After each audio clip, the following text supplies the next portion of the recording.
he made some comments about how my skin color is a great choice, and I'm just here like, Oh no. you really just said that? Like, I felt very objectified in that moment because he's basically basing that my partner picked me because I fair skin, I red, I have nice curly hair, nice clean skin, and this kind of desirable idea of Yeah. what a mixed person should be like. And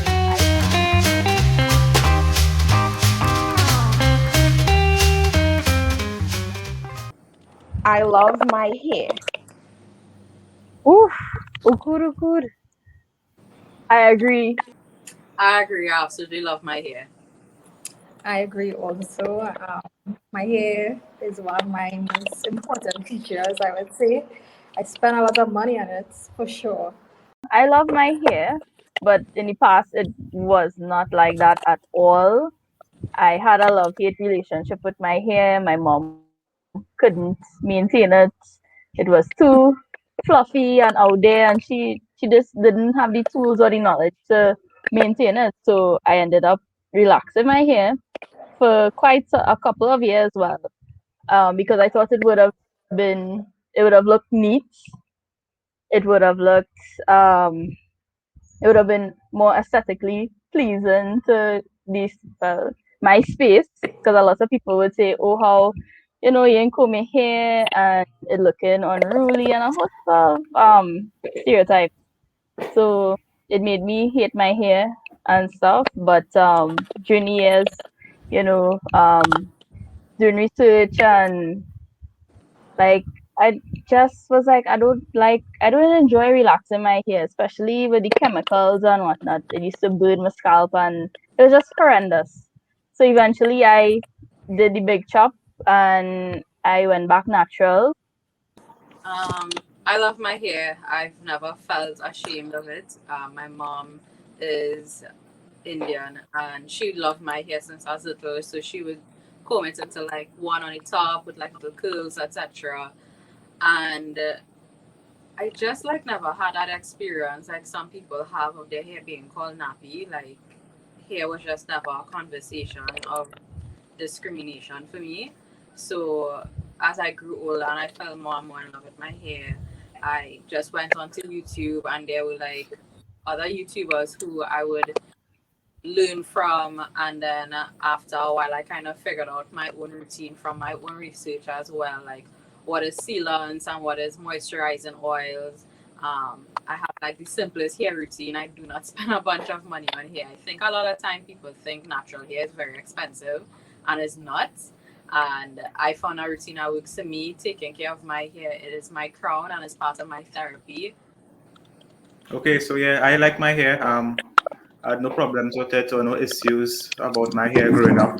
Um, I used to have plaits. My hair was long, short. But after secondary school, I started to grow my hair and it was long. I had plaits, and then I just get fed up with the maintenance.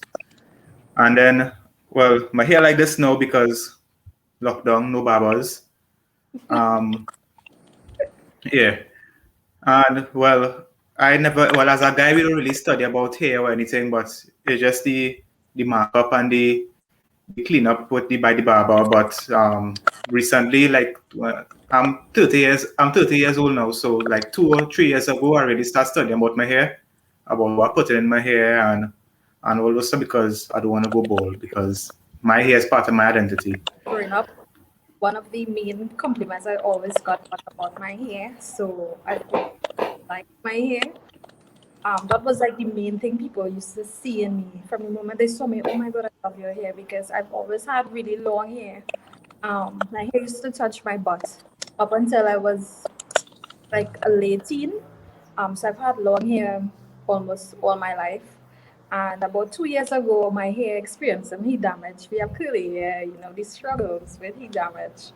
And I had to cut all my hair off, like literally 1 inch of hair is all I had. And I had to grow it back from scratch.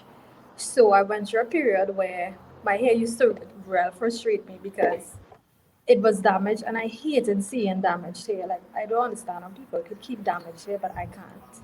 So I just one day I said, nah, cutting this. thing entirely off.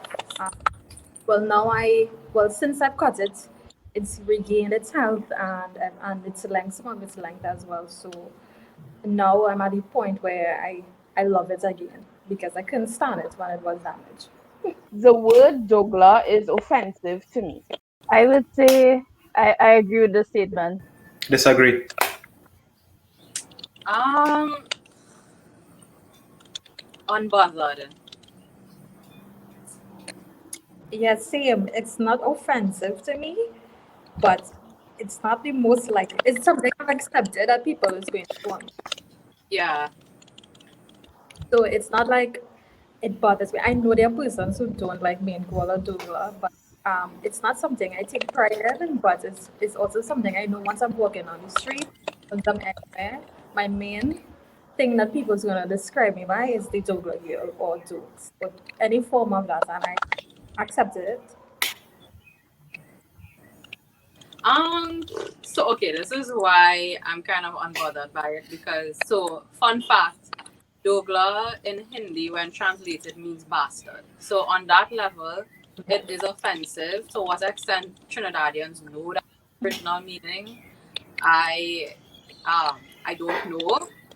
But to me it's kinda like Well, for me, just like what Caribbean Spice was saying with the Hindustani definition, I recently heard about that and I was like, oh my gosh. But I could understand why that definition would have come about in that time period. But for me, I hate the term because as Douglas, we are fetishized in society, or I should say in Caribbean society. I don't know why, but especially a lot of guys who would approach people who are termed as Douglas is like, hey, you see this sweet Douglas thing, and I just I always hated that about it. So I try to separate myself from that term. I hate using it, and I hate being associated with it. I didn't know the meaning of it though when she said it meant bastard, but I think that is where in that period of time, but in this period of time, like people use it, they don't when they say it, they don't mean anything negative about it. Not this. There's just a way to represent how we are in Trinidad and Tobago. So it's a word to represent that what we are. They don't say hey, you mixed race. They just say he's a dougla. I'll be like, well, yeah, and they'll be like, okay, cool. So I don't have no problem with you. I actually how it's being fetishized though, because as again for me, growing up, the two features that people always spoke about was all well, I wouldn't state the other one, but one of them was always my hair. And like I sometimes I just say if I didn't have curly hair, I feel people wouldn't like me. Like that's all. I used to say if I didn't have curly hair, I don't feel like people will see me as attractive because that was like the main thing people spoke about.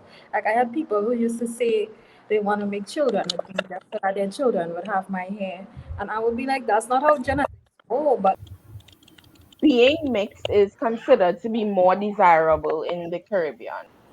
Honestly, it depends on, I guess, your point of view. From my perspective, I could see how people would view it as yes, they would prefer to I don't know. I don't know. It really different. I don't know what to. okay, so for me, because I grew up with my mom's side of the family who's East Indian, like being mixed wasn't necessarily desirable in the community I grew up with. Like I was used to the beauty exactly, standard being like light skinned, skinny Indian girls. And yeah, it's only like when I started like modeling a little bit and going to parties that I realized like most girls that will photograph were mixed girls who only light a spectrum of brown. Like I was barely passing light enough, quote unquote. I feel like a lot of the time here is at least if you have a big bumpsy boobs, a skinny waist, and your of skin course. light enough. That's what I kind of feel like the it thing is here. I think it's more of a thing with the younger generation because especially curly hair has been on the rise. Everybody wants to have curly hair now. Well, at least that's how it seems in all these TikTok videos and all these posts on social media. There's so much hair care and everything about curls, and you feel like if you need to have curly hair, And I feel like that's why there's so many people in our younger generation who desire mixed babies. Again, most of the time, so I should say most of the times, a lot of It comments I look more get from, exotic. sorry, It look more exotic. The exotic look is what I think the statement is yeah, about. Like yeah, people like if say for instance somebody like from outside, like from Canada or America, they are accustomed just seeing, well, they have like Latin and different types of people, but they are accustomed seeing like one race. So if they see like a mixed person, they be like us, they be like, wow, this is interesting.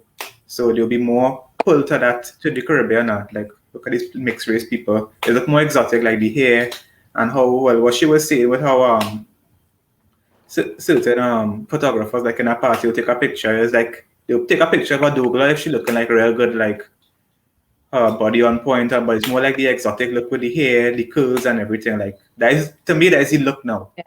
Yeah. I'm glad you all brought up that point, especially with Chi and the exoticism or whatever mixed woman. I went to a family function with my partner, and one of it wasn't his friend, but you could say an acquaintance made some comments to me about, oh, this is your girlfriend. Wow, I love her skin color. It's he made some comments about how my skin color is a great choice, and I'm just here like, oh no, you really just said that? Like, I felt very objectified in that moment because he's basically basing that my partner picked me because I fair skin, I red, I have nice curly hair, nice clean skin, and this kind of desirable idea of yeah. what a mixed person should be like. I feel more connected to one race over the other or others. Oof, this is a loaded question, but yes, I agree. I disagree. I disagree. Well, for me, I did grow up with my Indian family more, and I still live with my Indian family. So I would say that I am more in tune with my Indian background, with that cultural background, because my mother, even though she's of African descent, is not like she's a traditional person or anything. In fact, she makes Indian food more than probably my own Indian family, you know. But even though I did grow up more with my Indian family, I will not say that I identify more as Indian. Like for me, I just identify as mixed. I see myself as a mixed person, and I appreciate both sides. So the reason why I disagreed is because I grew up with my Indian side of the family. When I was little, I was also trained in Indian dance. So I would say ethnically, so culturally, like I am more Indian, and I have dated guys who say I behave Indian, whatever that means. However, so my dad is mixed, right? He's African and Spanish, and so daddy, so this is sexy and everything. So my dad was involved in the Black Power movement in the 60s in Trinidad and Tobago. And because of that, he also made sure to raise me to know that part of my heritage. So even though I was more actively involved in my East Indian heritage, he made sure to like educate me growing up. I agree because I feel more connected to my mom's side of the family, which is more African, while my father's side was Hindu. Yes, his side is Hindu and Indian, of course. I am, and plus I hardly have any Indian friends also. I have more African and other races than Indian, so I don't know why. So the reason why I said I agreed that I felt connected to one race over the others, that growing up, I remember wearing cultural clothing that was specifically, for around for a wedding, or maybe if I go to a neighbor prayers or something like that. But I've never worn any African garb or anything like that. So it's only when I got older and I realized, I was like, I feel like something missing here. Like, what's going on? Um, then I started to, research and actually wore an African garb, and I felt beautiful in it. And, it's just it was something beautiful. But I made sure, even though I feel connected to one because of how I was grown up culturally, I would say that I've made it my mission to make sure and research things about my family and be a little more open minded, in the fact that, you can't just be, although we are mixed, we could try to assimilate or pass as one race, but at the end of the day, uh, we are mixed. We come from a multitude of worlds and so on. That's how I like to see it. And you need to be aware of each of those worlds and how it impacts you, not only physically, but culturally, how you view the world, things like that. So, I have experienced discrimination in my country. I agree. I'm happy and I'm fortunate to say that I've never experienced racism, which I know some people and some persons who are mixed have. For me, as I mentioned before, the main thing I've been discriminated against was my skin color. I experienced that from since I was in preschool straight up until about 13 or 14. I would say now it doesn't happen anymore. Um, I can't say why, but it just doesn't happen anymore. But it did happen for a large part of my childhood. And it happened from everyone, from family, from friends, from school teachers. You would think that teachers in school will know better, but they don't. Yeah, I more see it. I never experience it. I more see it. Well, that's kind of like experiencing, I guess. But I see it more like in in the corporate world, in workplaces that certain managers are of Indian descent and Yeah.